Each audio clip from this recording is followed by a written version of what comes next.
Welcome to SilverC Review. This podcast will have an introduction, a movie review, and a movie recommendation. All the times are listed down below, so if you want to skip around, feel free to do so. Some of the movies I watched recently: Hotel Transylvania 3, Summer Vacation. This one was good, giving it a 7 out of 10. It was better than the second Hotel Transylvania. Really liked the first one. Second one was pretty meh, and this one was good. Sorry. Cold is getting to my nose. I Feel Pretty, giving this one a 5 out of 10. Definitely a lot of mixed messages through this movie, but the ending was wonderful, and it just took a long time to get there. And it wasn't really that funny of a movie. I was expecting more of a comedy or something. Oops. Turn my camera off or turn it on and then off. Not what I meant to do. I'm going to walk over here and take a picture of this stuff growing on a tree. It's going to be kind of loud, because it looks cool.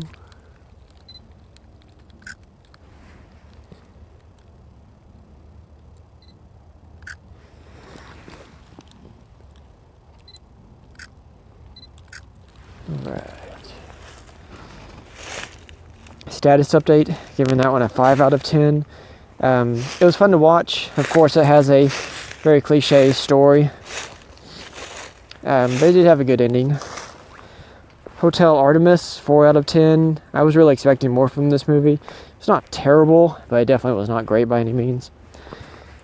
And that's going to be it for the introduction. We're going to go into the movie review. This one's going to be Mortal Engines.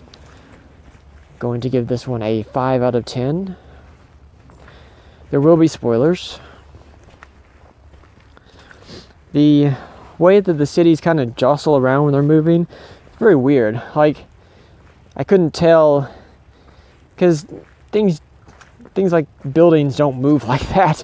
So I couldn't really tell if it was like if it was just part of their sci-fi world, or if it was bad CGI, or what it was. But it was very odd how things just kind of had a flow to them. Minions, really? Like, did they have to put Minions in this movie? I don't know. I can't tell if people really like the Minions. I hate them for some reason. Like, they're just so stupid. The movie was stupid. I loved Despicable Me. Laughed a ton watching that movie. Saw it in theaters. And the other ones are nice too, but the Minions movie was stupid. And I'm just not a big fan of the Minions. Like, they're alright being part of Despicable Me, but that's it. Like, I don't like them on their own. So, and then I think, actually listening to this several times, I could not understand him. I think he said American deities. That is what he was referring to the Minions as. But definitely a good introduction to the movie, so I'll give them that. There's so much going on, like, whenever they're first inside the London, there's so much going on, it was actually confusing. Like, okay, so we know at this point the girl wants to kill the leader, because apparently he killed her mom. And then the guy that gets demoted seemed like a nice guy, but I'm pretty sure he was mean to the guy that drops his tools on the ground. And then the girl that's with him, that's helping him, helps the guy with the tools. And then the dude that got demoted tries to, like, save the leader guy, which I can understand him trying to save the guy, but why in the world did he start chasing the girl after that? Like, I could not, like, you're not a security guard, and you're not, like, congratulations, you saved him. If anything, you should just be like, hey, are you alright? Instead of, like, chasing after her. I thought that was very, very odd, and seemed a little bit out of character for him. Oops, my phone went the wrong way. I did think the way that they destroyed captured cities was kind of cool. Like, had those big saws, and it was like cutting it apart and stuff, and with them moving around it. The flying shark ships, that was really cool. I kind of wish they had done more stuff like that, and it never really explained how they were flying, but it was very neat. oh, the stupid Twinkies, Best Before 2018. They really put a lot of stuff in this movie that was like callbacks to our current day. I was not a big fan of that. It's like, I don't need any of this stuff. Like, you can just tell me what year it is. I don't need to have constant callbacks. I'm glad that we finally got some backstory. I was very curious what the box was and what all was going on.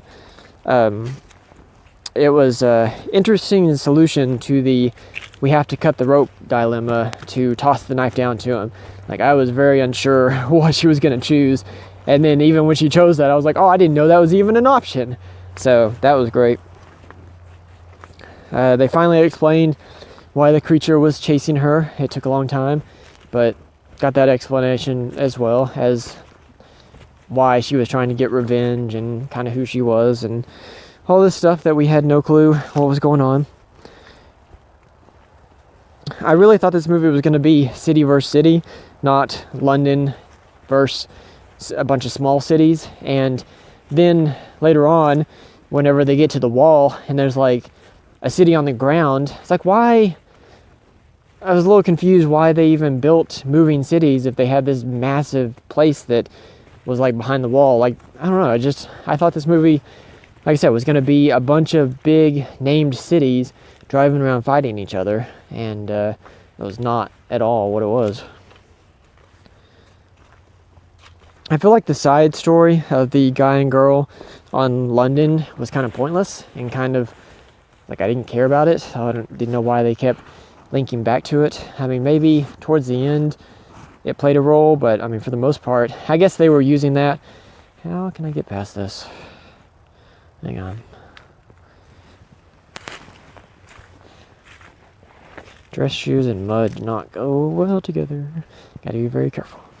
I guess they were using that as an excuse to go back and show what was going on, but I didn't really feel like we needed that. They could have just gone back and shown everything. So the whole movie felt like it was the characters knowing something and the audience doesn't, and us waiting to find out what it was or what they know. And I mean, it was like the entire movie was just like they were acting upon things they knew. And I was like, why have so many questions? And then finally they'd answer it. So that was kind of a drawback for me. Like, I don't like having to wait to find out something.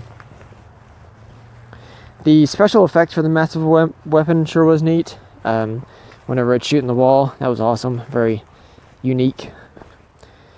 There were so many characters that I had a hard time feeling connected with anyone besides like the main guy and girl. Like, the other people would make a sacrifice or something like that. I was like, oh, okay, well, she's gone or he's gone. Like, it's like, I don't know, I just didn't feel very connected with them. I feel like this movie would have been good as like a 2-part movie. They could have put some more lore behind it and maybe gotten more connected to like London and the wall, and maybe introduce other cities and stuff like that. But that's pretty much it. There's a happy ending, and I just didn't really get sucked into this movie like I thought I would. So, giving it a 5 out of 10. We're going to go on to the recommendation. This is going to be The Sixth Day. This is from 2000. This is an action sci-fi thriller. It is very fun to watch. Gotta take a picture here.